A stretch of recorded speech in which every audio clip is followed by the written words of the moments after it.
I want to say that this has been a tough week for survivors. So this poem, it's kind of a narrative poem. It was written about events that occurred in the late 80s. Back in the late 80s, in 30 years, I thought we'd be living in a very different world. But this is a hashtag #MeToo poem, so trigger warning. I wrote this poem for my parents. It's called Small Town Charm. Picture a 9-year-old girl in a turquoise blouse with puffy sleeves and striped blue pants on the first day of 3rd grade. We have a new gym teacher, and I know instinctively, with a shock of laser beam intuition, that this man will harm me. He does. I bury it. It surfaces years later while I'm baking cookies with my mom.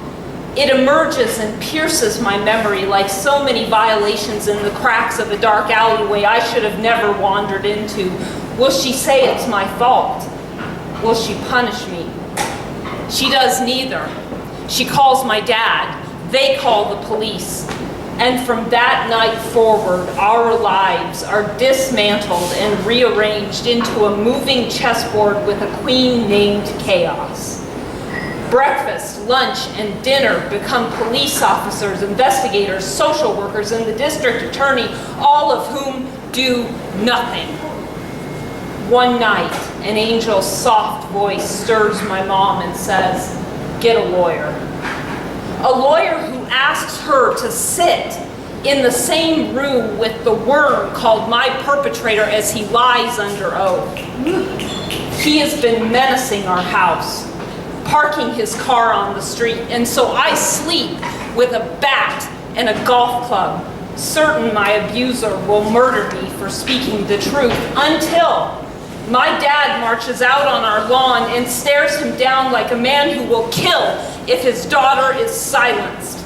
The worm leaves, never to return again.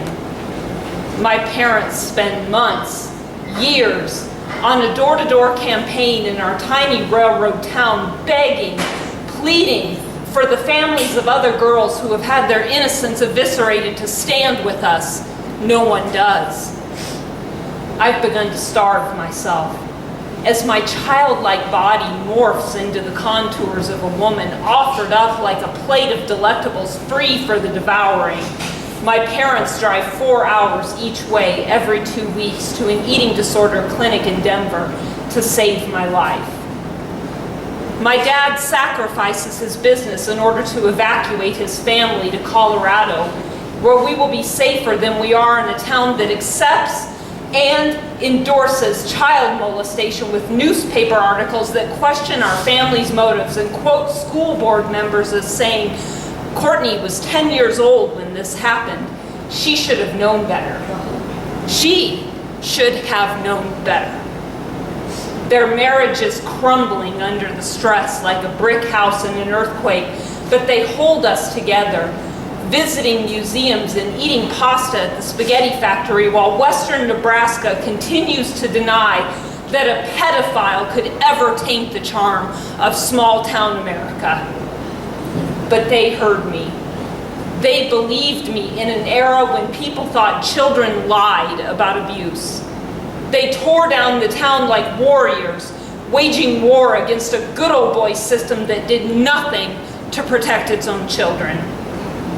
They were up against a monolith of denial and intolerance, but refused to back off of a fight for justice that was never forthcoming, and for that, my parents are fucking heroes.